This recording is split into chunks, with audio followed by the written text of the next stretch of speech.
state level. And they're much more prudent.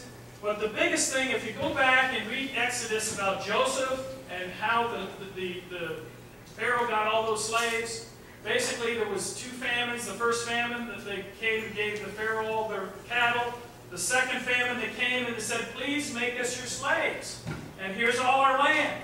Well, what we have is we have a bunch of these Wall Street and foreign bankers that have collapsed this money system time and time again, creating these economic famines. And instead of, God made the earth prosperous. You plant 1 kernel of corn and you get 1,000 come up. And it's only these economic famines that have caused us to look to the government for all our necessities. Thank you. Mr. Christoforski, and I do want to remind you that the question was about Medicare, but I'm glad we got the pillows answered. I'm glad you reminded me because I lost track of it as it came down this way. Repealing Obamacare will go a long way to helping preserve Medicare, but we have to look beyond that. Healthcare accounts for 1/6 of our economy, and the largest portion of payments of healthcare go to our seniors and our retirees. I agree with David that Medicare should be restructured from an open-end program to a block grant program and let the states distribute it. Medicare should also be shifted to a means-based system for high-income retirees. We could increase deductibles for services and premiums for Part B to increase coverage of the program's cost and make it more consumer involvement in the whole Medicare process. Part D, which is the prescription drug program, needs total reworking. To say that the Healthcare Finance Administration cannot negotiate for drugs is ludicrous. The largest block of prescription drugs are going to be going to our aging population, and they cannot negotiate for those drug prices. So most of the time you're paying manufacturers' suggested retail prices for your prescription drugs. Change Medicare to a consumer-driven system will save an estimated $200 billion per year based on current healthcare estimates. And shift to a consumer-based system for people that are over the age of 50, or under the age of 50, more involvement in their healthcare and saving for future healthcare benefits, and more involvement there. Thank you. Mr. Ripken. Thank you. If we want to reduce healthcare costs, we have to reduce transaction costs. As a businessman, I understand this. Of course, we have to repeal Obamacare. We need tort reform. We have to get away from practicing defensive medicine. The key is to introduce free market principles into our healthcare system. Free market principles, competition does 2 things. It ensures that a product or service is offered to the consumer at the lowest possible price and at the highest level of quality. That's how you get transaction costs down, and with lower transaction costs, you have lower healthcare costs. That's the solution. Thank you. Delegate Sally. Thank you. I too am for the repeal of Obamacare. I'm actually surprised that the AARP has endorsed Obamacare when the members of AARP are the ones who have the most to lose by Obamacare. It mostly compromises those who are 65 and older. So it's a terrible program. I hope that the next president, God willing it's a Republican, is able to repeal Obamacare, and I hope that if I'm in the Congress, if I'm your Congresswoman, that I will be able to help the next president do that. But in terms of health care, what are the things we need to do? First of all, we want to keep it privately run. Government does not do this well. I had an opportunity this past summer to spend some time up in Canada and witness firsthand how bad their healthcare system is. You can't get a doctor in Canada unless you go to the emergency room. If you've got strep throat, you have to go to the emergency room because you cannot get a doctor unless you've had that doctor for the last 20 years. Government-run healthcare is never the solution. Privately run healthcare works. We need to address tort reform. That's a huge issue. It's been a huge issue here in Maryland, directly affecting whether or not we can get doctors to come here. It's also an issue nationwide. We also have to promote cross-state line bidding for healthcare. And the Obamacare will cost us in the trillions of dollars. I'm for repealing Obamacare. Thank you. Congressman. You know, when you mention that the federal government giving block grants back to the states, what you're really saying is that the federal government never should have taken that money in the first place. And since we've taken it, I want to give it back this year, but next year I'd certainly like to not collect those taxes. Because if we give it back, we support a huge bureaucracy in Washington that soaks up a lot of that money before we can give it back to the states. We just don't need to be involved at all. Block grants are the answer. In Congress, in the House, we're dismantling Obamacare one brick at a time. We've now passed 16 bills to do that. The last one was just before I left, where we repealed IPAP and did some meaningful reforms to tort reform. Reserve Medicare, we clearly got to reduce the cost. We've got to reduce the cost of health care across the board. And you cannot reduce the cost of health care by refusing to pay the cost of health care, which is what the federal government does. They're proposing to take a number of billions of dollars out of Medicare for the future. It's already in trouble. It's going to be in trouble even further if you do that. Two quick things that we can do to reduce the cost of health care. Maybe 25% of the cost of health care is an administrative cost. And we can reduce that. If you own the policy yourself, then you have portability, and not very many people have a pre-existing condition at 18 years of age. You're going to now, if it's a health savings company account, you're not going to ask questions. How much does it cost? I really need that. If it's yours, it rolls over, you're going to practice preventive medicine. We can do really meaningful tort reform. I may have our opportunity to address that in a subsequent question. Thank you. Okay, we're going to switch here a little bit, starting with Mr. Koblenz. It's a question about jobs and the economy. Millions of Americans have lost their jobs. How would you help Americans, especially those aged 50 and over, get back to work and improve the economy for all Americans? First thing we have to do is reduce regulation. Of the 227,000 jobs that were created in February, 31,000 were in manufacturing. How many jobs were created in construction? Zero. Zero jobs in construction.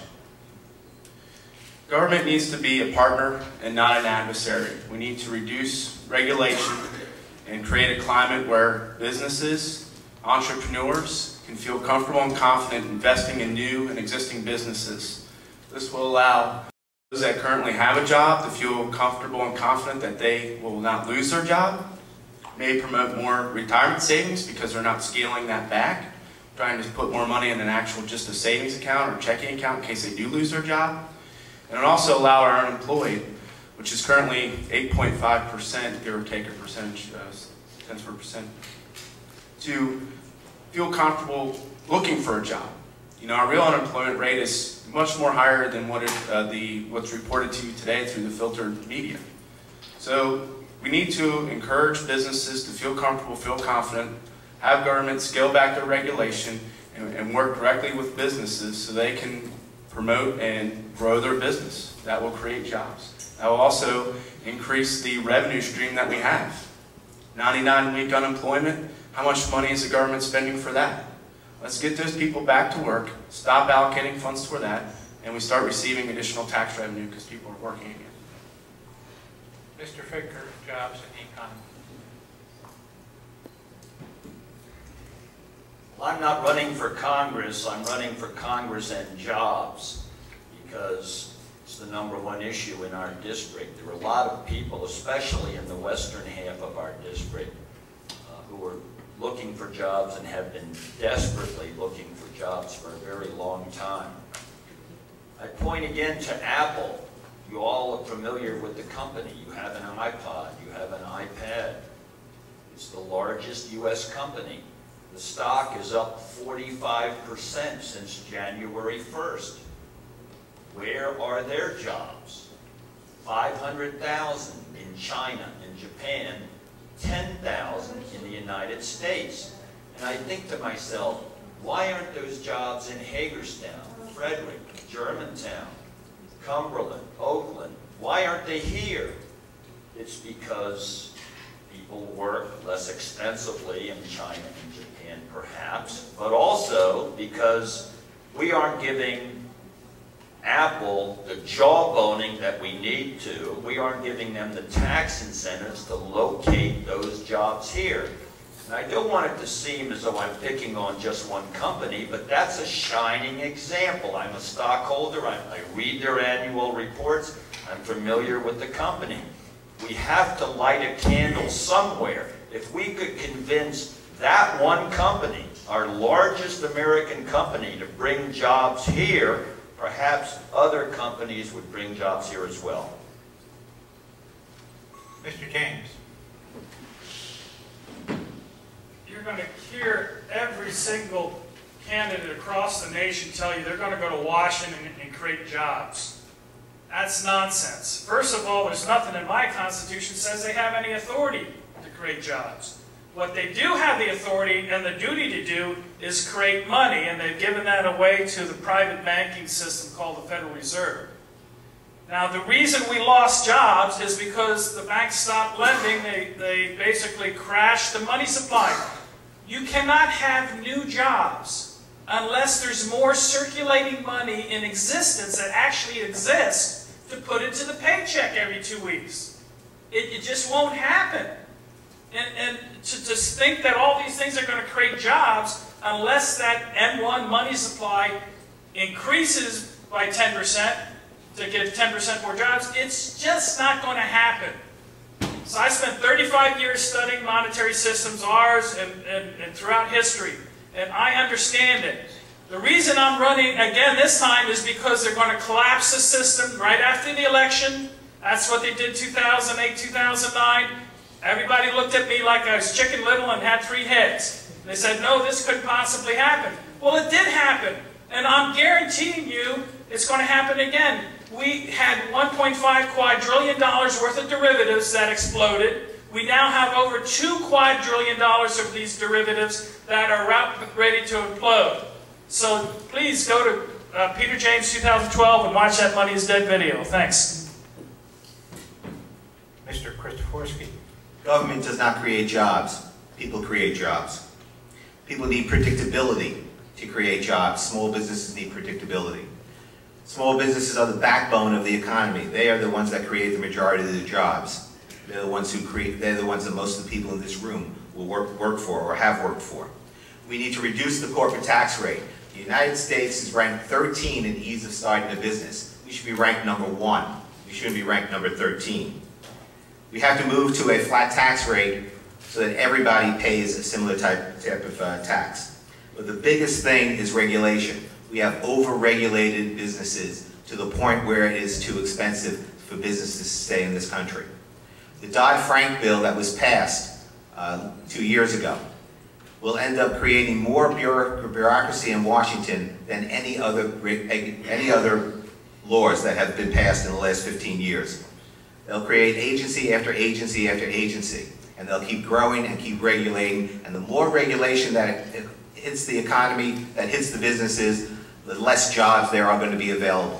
Because people will not start companies. They will not expand. Companies won't expand. They will not go out and hire employees if they don't know when the next shoe is going to drop. We need stability. We need predictability. Small businesses, medium-sized businesses, the backbone of the economy, that's what they need to grow, and that's what we have to move towards. And the way we do that is by bringing down regulation. The way we do that is not by stimulating the economy, but emancipating the economy and letting the economy grow. Thank you.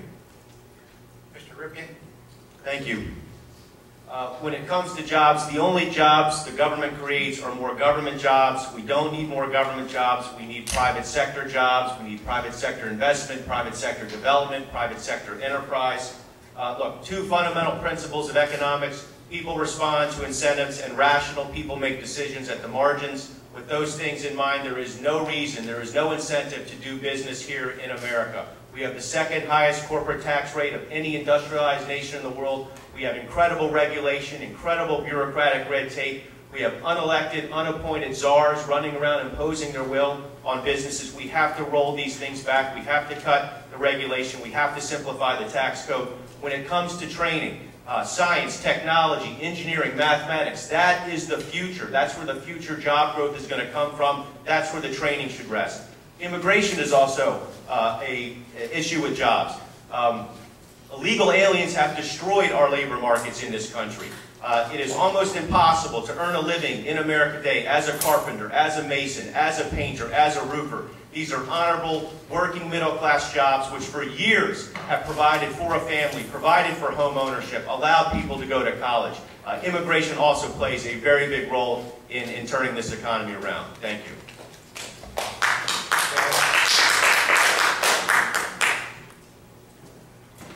Yes, I ditto what Mr. Rippian said, and also want to add that it's about confidence right now. Until we get a new president, there's just not going to be confidence in this economy. We have corporations and businesses in this nation sitting on hundreds of billions of dollars of cash, waiting to invest, waiting to grow their businesses. But why aren't they doing it? They're doing it because of uncertainty. They don't know what regulations are coming. They don't know how this health care is going to play out. They know that the Obamacare is already costing their business money. So they're hanging on to this money because they're not sure. They're not sure what to do.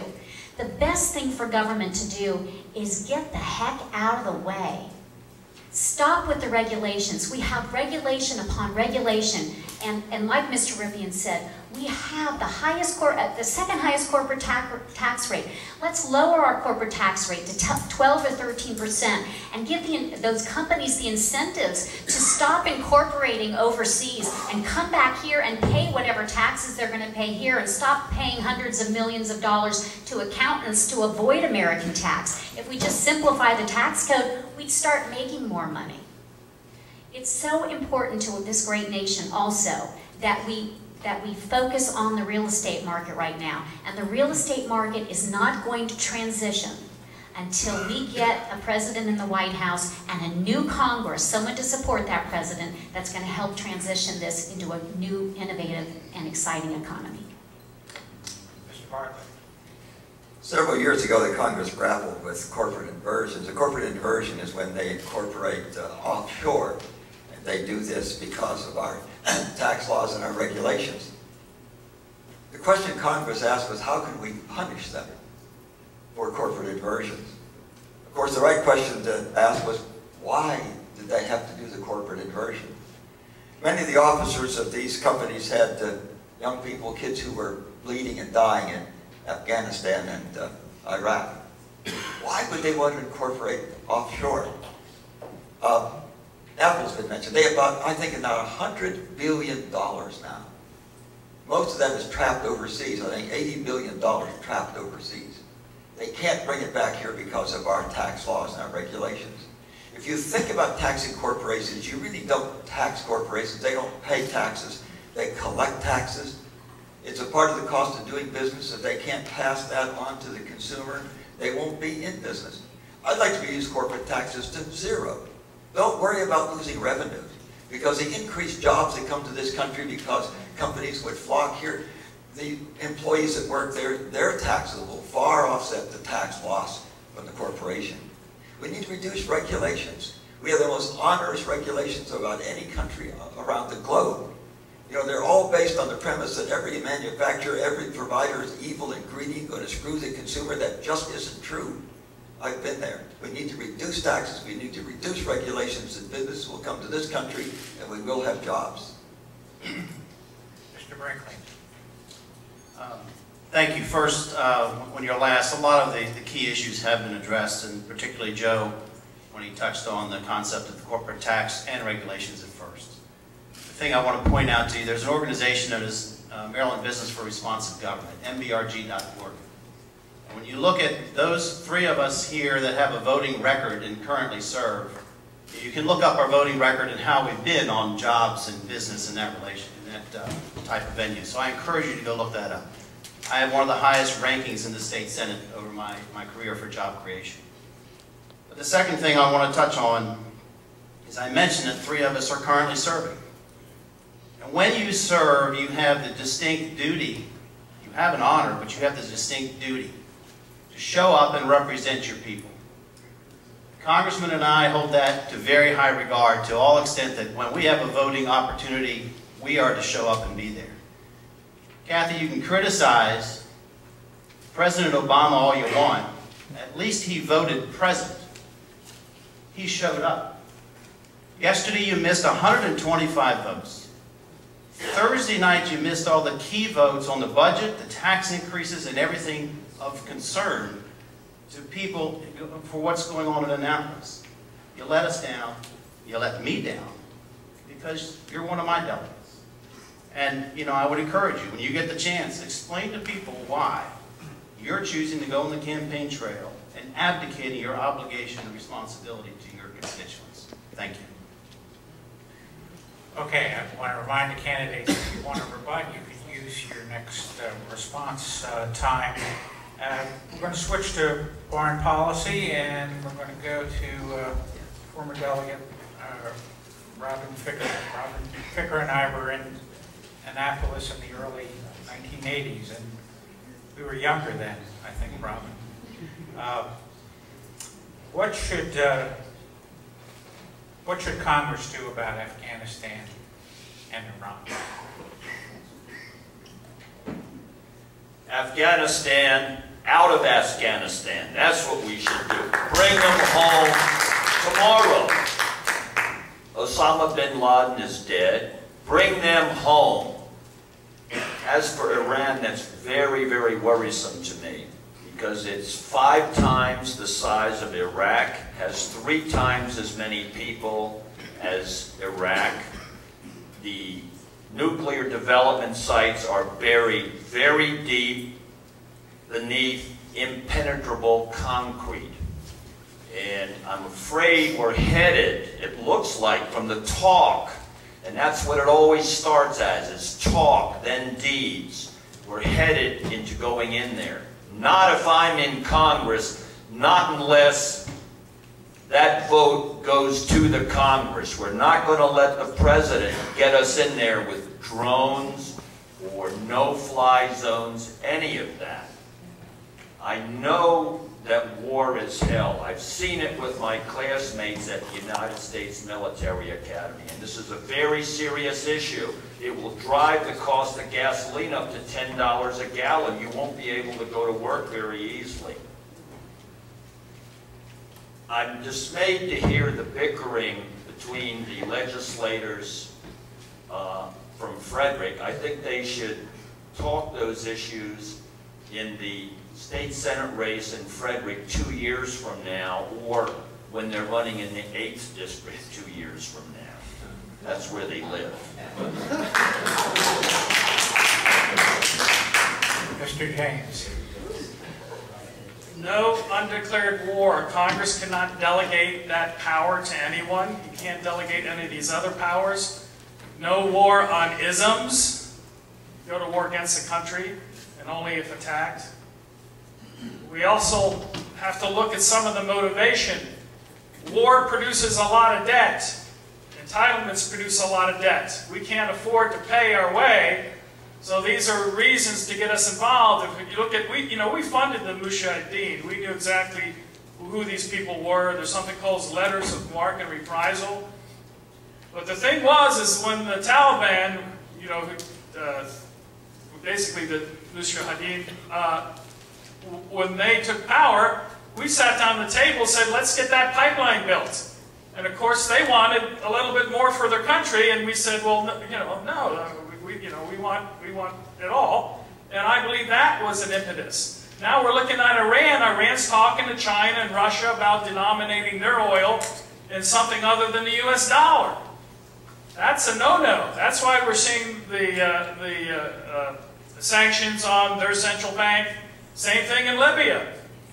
So you've got to look, I think, a lot deeper than just, the reasons of war that, we've got, I'm half Greek. I haven't worried about Iran invading since the 3000 BC when Xerxes came over to Greece. So, this politics of fear and greed is something that I'm not going to be a party to. Thank you. Mr. Christopher. We have to draw down our troops in Afghanistan. We have to bring our troops home. I agree with Robin. I think everybody on this table would agree with that. We've done all that we can in Afghanistan. But we do that drawdown. We have to be a cautious drawdown, and we have to make sure that the servicemen and women who are remaining there are protected as that drawdown occurs. As far as Iran goes, Iran is the prevailing threat in the Middle East. They're a threat to security in the Middle East. They're a threat to Israel, who's our strongest ally in the Middle East. We have to remain strong, and we can't let our guard down. We have to we continue with the economic sanctions. We continue with the diplomatic sanctions. They're working. Right? They're starting to work a little bit there. But we can't stand idly by and let Iran develop a nuclear weapon. We have to take we have to be strong. We have to support and take whatever action is necessary when that comes. But only on credible intelligence, credible and verifiable intelligence. I'm a strong believer that we went into Iraq without credible and verifiable intelligence. We went in there for one reason only, and that's because the president at the time wanted to take out the leader of the country. We have to remain strong. The United States has to remain strong. But when necessary, we have to be prepared to defend our country and defend our allies. The War Powers Act, I think, is unconstitutional. The President doesn't have the authority to go in and declare war. Only Congress has that authority, and before he takes any action, he has to come to Congress and request that action. Thank you. Mr. Ripken. Thank you. I believe we have accomplished our original mission in Afghanistan. Al-Qaeda has been routed. If you speak to any expert, they will tell you that there are fewer than 50 foreign fighters left in that country. Bin Laden is dead. I do not support this concept of nation building. I do not support the billions and billions of dollars we are pouring into that country in foreign aid. I believe it is time to bring our soldiers home with the honor and dignity that they deserve. Look, when it comes to this war on terror, we're funding both sides of it. We spend all of this money on national defense, and at the same time, because Brent crude is at $125 a barrel, West Texas Intermediate is at $105 a barrel, we give our enemies all the sources of funding and revenue they need to attack us. This is where Iran is getting their money to fund their nuclear weapons programs, from the price of petroleum. Petroleum is a commodity, and a fundamental principle of economics tells us that if you want to reduce the price of a commodity, you have to increase the supply. We should ramp up domestic petroleum production, natural gas production in this country, bring the price of petroleum down, and that will cut off the sources of funding for all of these terrorist nations around the world. That is how you win the war on terror. Look, when it comes to Iran's nuclear weapons programs, where did they get the start to be in the nuclear weapons business? It came from the United States, from Dwight Eisenhower's Atoms for Peace program. We need to take a much longer view of foreign policy. So many of these issues are self-inflicted wounds. We need to look out farther. We can't have such a myopic view of foreign policy. We always need to look down the road. Thank you. Delegate Absalom. Did you ask about Iran or only Afghanistan? No, I asked about it. You asked about it. Just wanted to make sure I understood the question. Yes, of course, we want to bring our troops home as quickly as possible, but this does go to a broader issue about why we keep getting into these entanglements in the Middle East. We get into these entanglements because of oil, because of energy. We have right now enough energy in our own borders to fuel this great nation. We have gas right here in Maryland. We have oil in Anwar. We do need to increase the supply and increase our own supply. Our current congressman has multiple times voted against drilling in our country. This has put us at jeopardy and will continue to get us into quagmires with Middle Eastern thugs. We need to bring our troops home, yes, and we need to protect Israel, yes, our only ally there and the only democratically elected government there.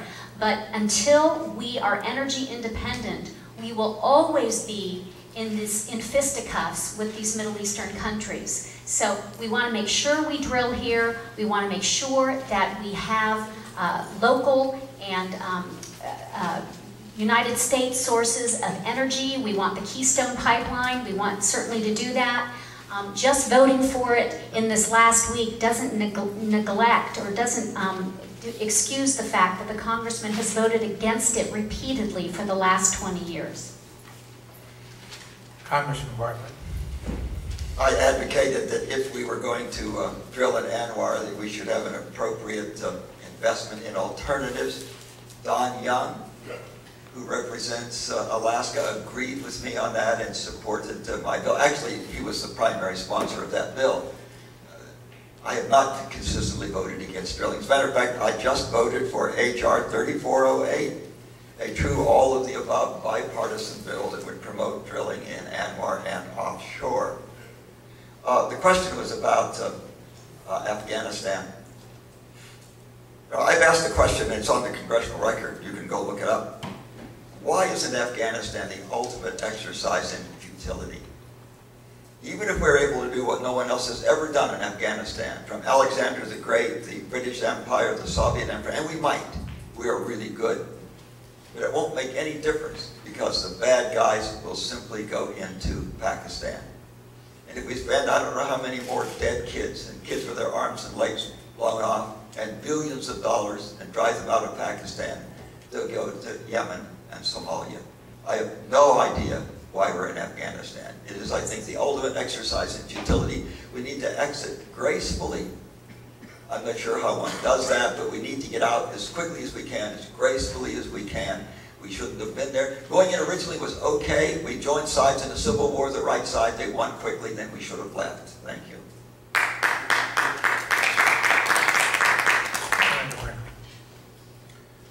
Thank you. You know, when we take a look at what the obligation of the federal government is, and there can be lots of disputes about where we should be in different policies, but it's undisputed that its primary purpose is to protect us at our shores.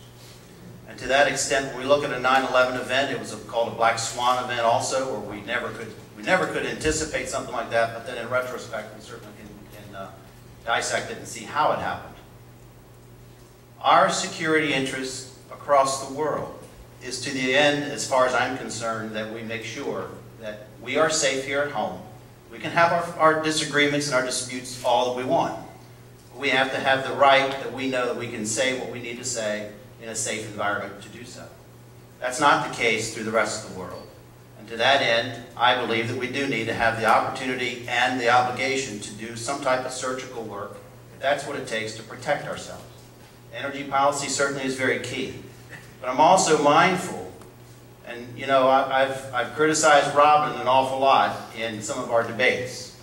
But the one time when he talks about his classmates from the military academy and hearing the pain of losing some of his friends, it's heartfelt. I've heard it. I know that I've met with the families of everybody in my district who's lost somebody overseas.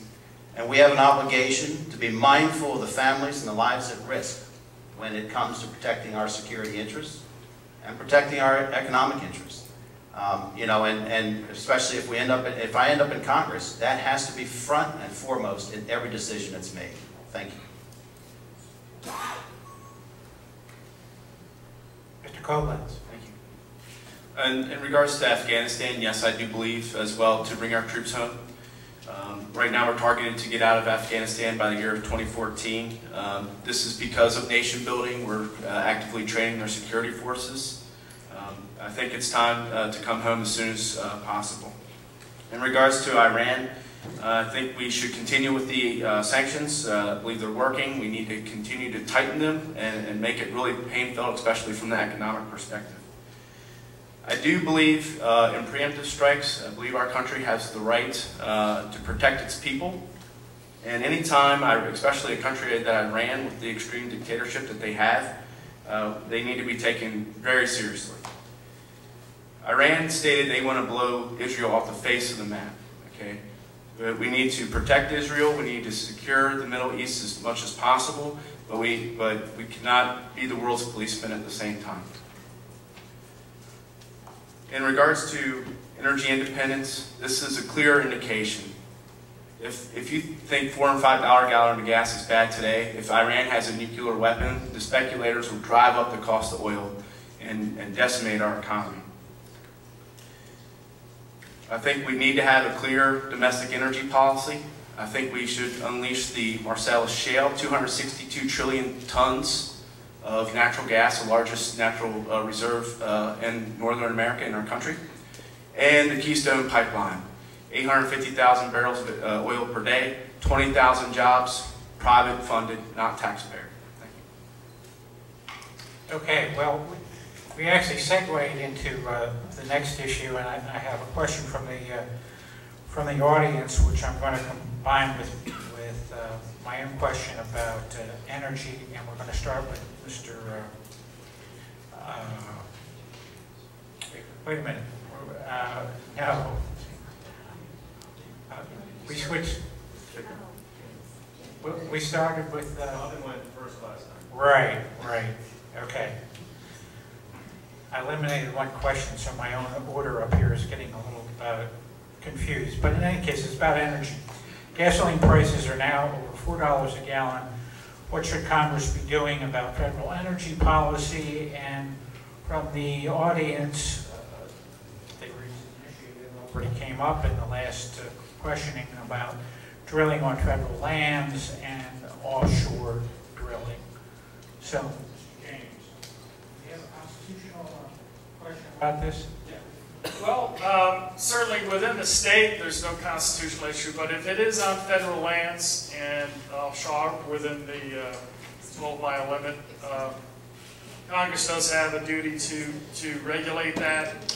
And what I would, look at, I would try to look at the science of it in that decision. But other than that, I would limit the Department of Energy to just those jurisdictions. But really, when you're looking at oil, the price of gasoline, everybody's saying it's going up. This is a silver dollar, an ounce of silver. This would buy 4.8 gallons of gas in 1970 before the embargo. This buys 7.8 gallons of gas today. Now, either there's a silver crisis, or I think everybody's looking at the whole monetary thing the money thing upside down. Actually, the price of oil, compared to other commodities, has come down.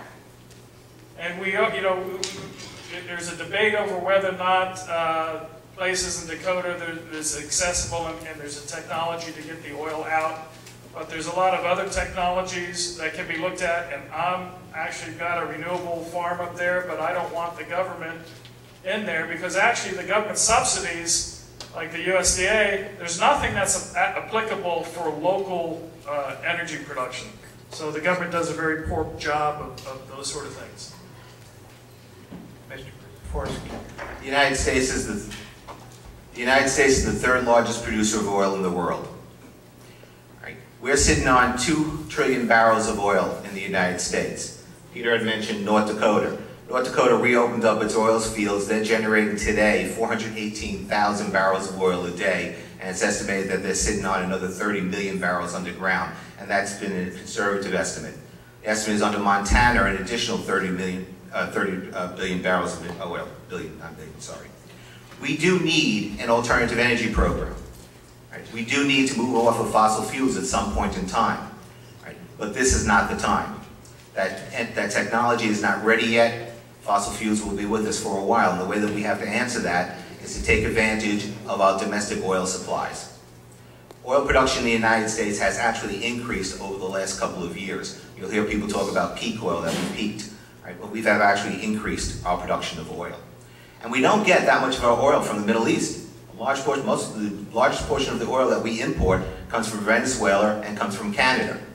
The Marcellus Shale for gas, opening the Marcellus Shale for gas exploration, that'll bring jobs to Western Maryland, and that'll bring jobs and improve the economy of the entire Western Maryland district, but also Maryland as a whole. They'll help, not just Western Maryland. We have to look at energy from a different perspective. We have to invest and diversify our energy sources over a period of time when the consumers start to accept that technology. Thank you. Thank you. Energy issues are a national security issue, which I've talked about earlier, and it's also an issue for our economy. By increasing North American petroleum and natural gas, it is a source of great number of private sector jobs, private sector investment, and private sector enterprise. The average job in the petroleum industry is $68,000 a year. These are great middle-class jobs. I do not support using taxpayer dollars and subsidies to fund an artificial green economy. It has been tried before. It is called Spain. It does not work. It is a complete failure. Many of these alternative energy sources, ethanol, solar, have all been around since the late 60s and 70s. They didn't work then, they don't work today, and I do not support pouring more and more taxpayer dollars into these programs. Look, a lot of people talk about the wind farms, the turbines, and electric cars. Well, where do the rare earth metals that you need to make both those things come from? There's two of them, and they both come from China. So now we're going to talk about replacing OPEC and doing business with OPEC to depending on the authoritarian Chinese government to do business with. We are trading one devil for the other. The only way to fix this problem, national security and our economy, is to use the resources inside our own borders. We have hundreds and hundreds and hundreds of years of resources that we can use here. I support increasing natural gas production and increasing petroleum production here in the United States, drilling in Anwar, drilling in the Gulf and in deep water. Thank you.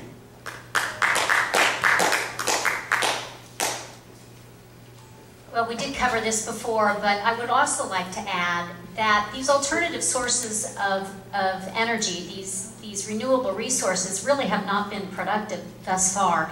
We've had wind farms throughout this country. They have wind farms in Europe. They had brownouts also this past summer in Europe from wind energy when there was no wind. They also kill bats and migratory birds. So wind farms are not the answer. You have photovoltaic cells, which is for solar. These do not produce enough energy to produce, even for your home. I priced voltaic cells for my own home. It was going to cost $100,000 to get my house off of the grid. It just does not pay for itself. I figured it was going to take me about 35 years to pay for it through my cost savings. The elephant in the room is nuclear. Nuclear energy is clean and it's safe. It takes a lot of bad rap, but it's been working well throughout the world. France has built nuclear power plants. They are working terrifically. We really need one more in the state of Maryland. We do not want to get in the way of nuclear energy. It is important for our future. Again, we do want to drill. We want to make certain that we tap into those sources. The states that are tapping into their natural resources and doing it in a clean, environmentally safe way are booming. North Dakota has $1 billion surplus. While Maryland is borrowing $1.5 billion to balance the budget, those states are booming. So, all of the above.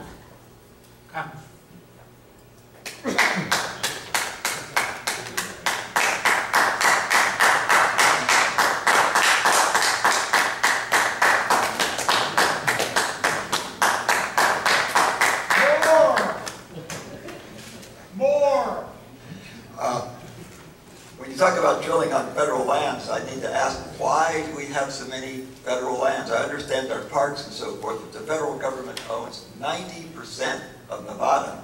I don't think the federal government does as good a job of managing lands as the private sector. We owe $15 trillion in debt. Why don't we sell a lot of this federal land? So we're talking about drilling on private lands rather than federal lands. The United States has 2% of the known reserves of oil in the world today. This year we're going to produce more oil than last year. That's the first time, by the way, since 1970 that we've produced more oil than the year before. We now produce half the oil that we did in 1970. We're getting this oil from the Bakken oil. It has 4 billion barrels of oil, a little less than 4 billion barrels of oil there. That will last the world about 45 days. The world has been stuck at 84 million barrels of oil a day now for 5 years. That hasn't budged. That's why oil is $100 a barrel. The most traded oil, Brent, is $125 a barrel. This hasn't budged for 5 years. I'm not sure it's going to budge. We need to have, I'm in favor of drilling anywhere and everywhere. That just needs to be done with a recognition that oil is finite. It will not last forever. We need to be planning a transition from oil. One day it will be gone. That's a couple hundred years from now, but it's one day it will be gone. We need to be planning that transition now. Thank you. Senator Brinkman. Thank you. I think a lot of what has been said is either patently obvious or it's exactly where we're headed with Marcellus Shale, some of the opportunities we have domestically. And part of the reason that I see is that I would rather have production, transportation, and then processing done under our set of guidelines. And by that I mean our environmental rules. Now, it's not to say that they're pristine. In fact, if anything, they can be very, very hazardous. Well, I guess not hazardous isn't the correct way, but crippling from someone who really wants to get things moving. But I would much rather have them under our auspices than the Chinese or the Cubans or the Russians or anybody else who stands to drill offshore, or the Keystone Pipeline to be directed to Vancouver, so then it could be unloaded to ships and then sent to China. I'd rather have that come down to Texas and have us do some production there. But I want to shift a little bit because energy is so important when it comes to transportation. And transportation down here in Montgomery County, transportation in western Maryland, Allegheny, Garrett, Washington, and Frederick County is so key to our economic viability. I hope you enjoy the ICC. I'm the only person here that was able to vote for the ICC, and frankly, I've taken a lot of heat for it back home. Because we have transportation issues that are across the board, very important to us. And I oppose the imposition of an increase in the gas tax. Why? Because that revenue is not generated back or brought back to the commuters and to the individuals that generate that money by paying for it in that regard. So, thank you. Mr. Koblenz. Thank you. I'm definitely for opening up federal lands. Drilling offshore, I like to see the moratorium in the Gulf Coast lifted so we can access that. You see China drilling off the coast of Cuba. I think we also need to reduce regulations, get the Economic Prevention Agency, the EPA, or excuse me, Environmental Protection Agency out of the way.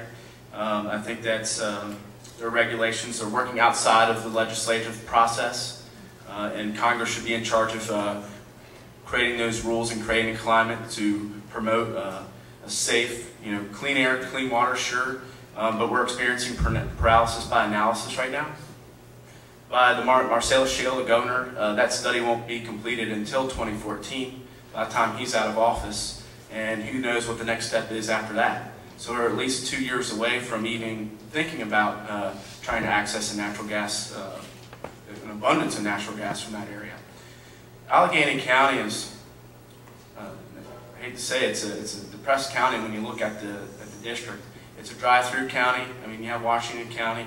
It's a great county. Then you drive through and you get to Garrett County for Wisp and Deep Creek Lake. I mean, that would be a game changer for those people that live out there.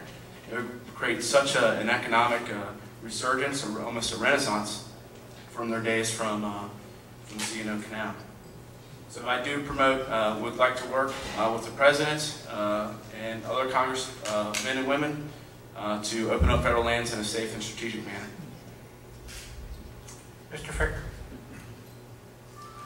I disagree with the plan of the Democrats in Maryland and the Washington Post to discourage driving by raising the gasoline taxes, and I've led that fight against the increased gasoline tax. My son is getting a degree in petroleum engineering from the University of West Virginia in May.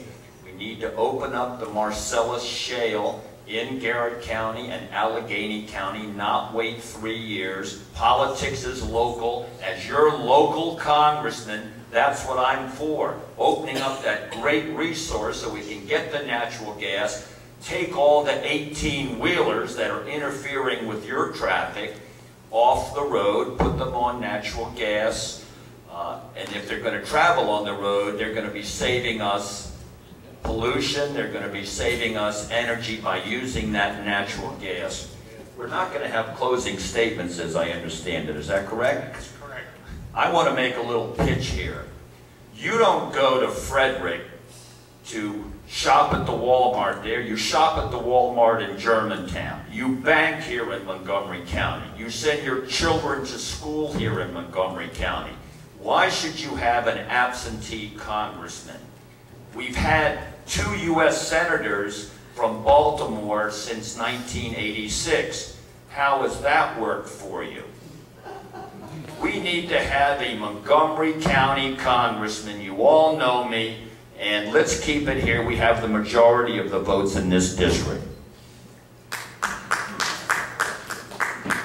Okay, we only have 2 questions left, as Mr. Ficker pointed out, we're not having closing statements, so if you want to add this is not the last question, but it's from the audience combined with my question about immigration.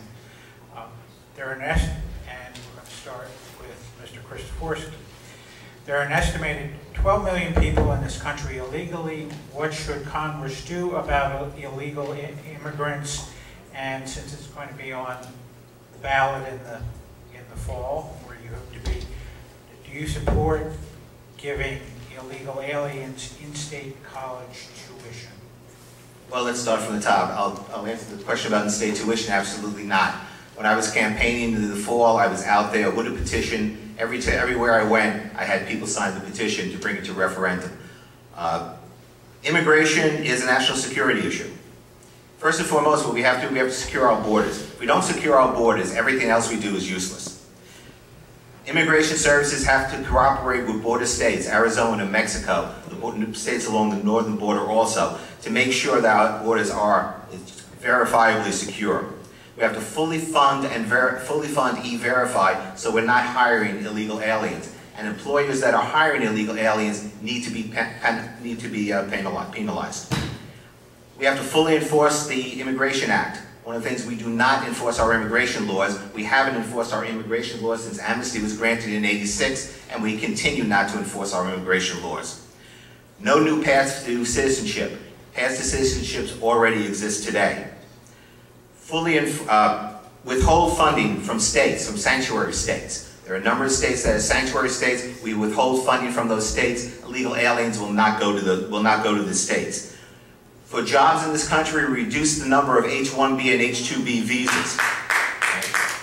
Reserve birthright citizenship to U.S. citizens, to children born of U.S. citizens and born of resident aliens, people who are here legally, and empower the states through 287G programs, allowing law enforcement agencies to enter into agreements with ICE. And last but not least, sour the milk, they're not going to come here. They're coming here for jobs.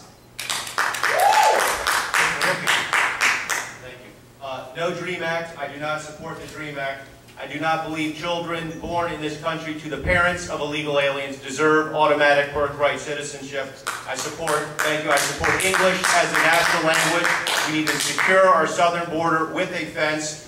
And when it comes to illegal aliens, I support a policy called deportation through attrition. If there are no jobs for illegal aliens, no privileges for illegal aliens like driver's license, like bank accounts, if there are no benefits for illegal aliens like free and reduced meals in school and subsidized housing, they will return to their own country on their own accord and they can apply to come here legally. No amnesty for illegal aliens and no DREAM Act. Thank you.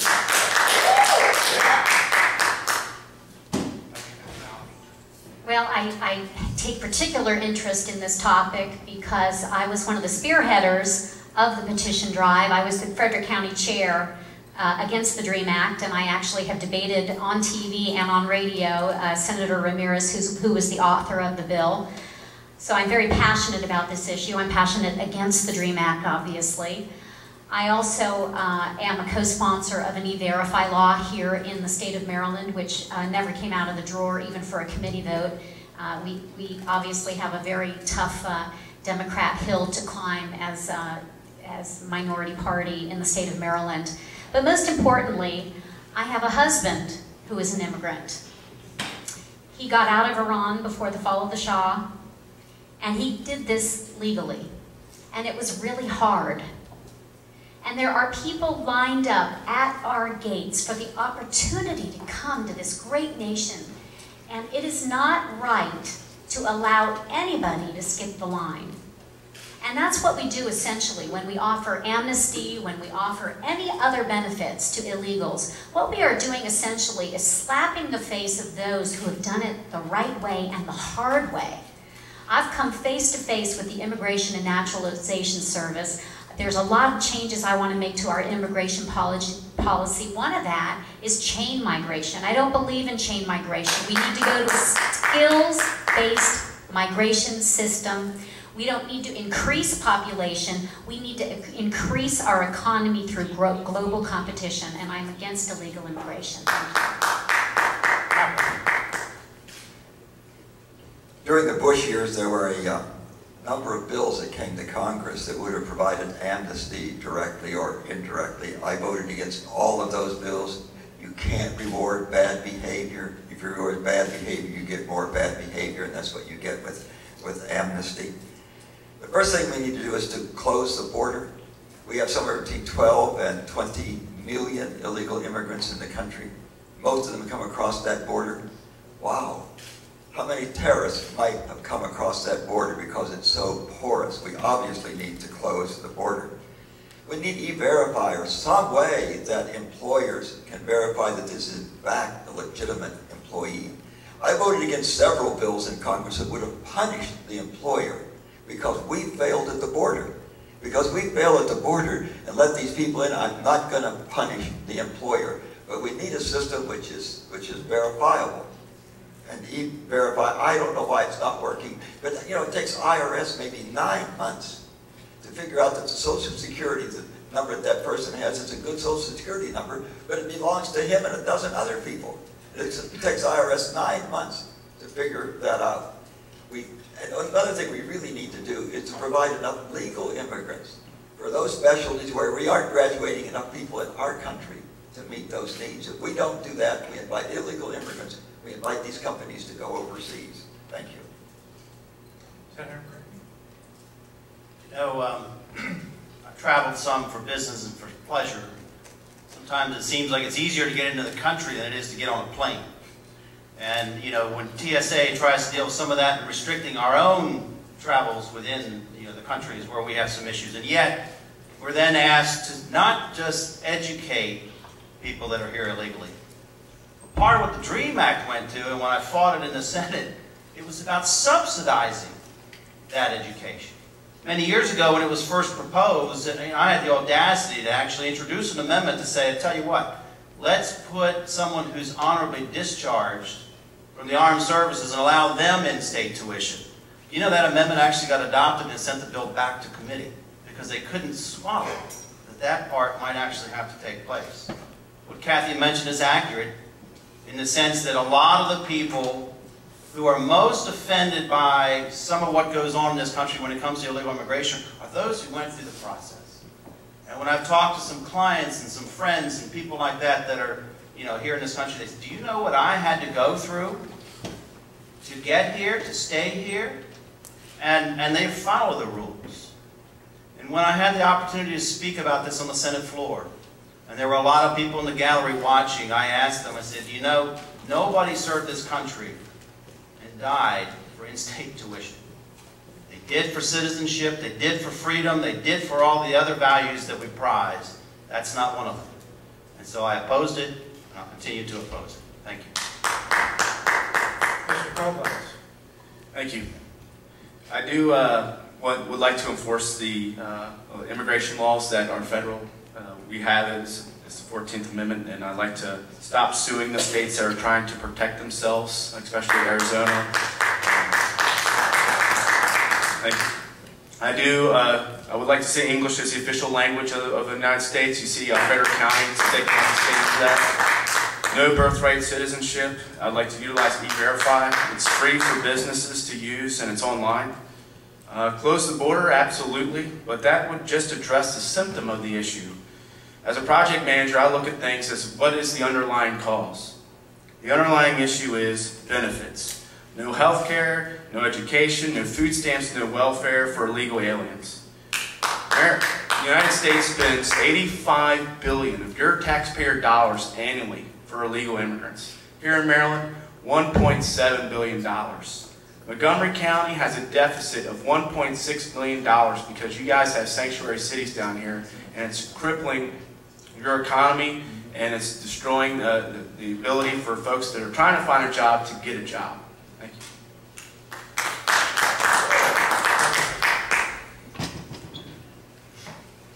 I want to talk a little bit about illegal immigration and also about the overall strategy of this campaign, because we don't have closing statements. I would focus illegal immigration enforcement at the jails. If people are going to go around who are in this country illegally, breaking into cars, stealing GPSs and radios for fun, if they're going to be carving up our citizens or shooting wildly into innocent people, and they're in jail for committing crimes, then we should very swiftly deport them, not the endless appeals and letting them go to come back for trial. We should deport them immediately. Now, let me talk a little bit about this campaign.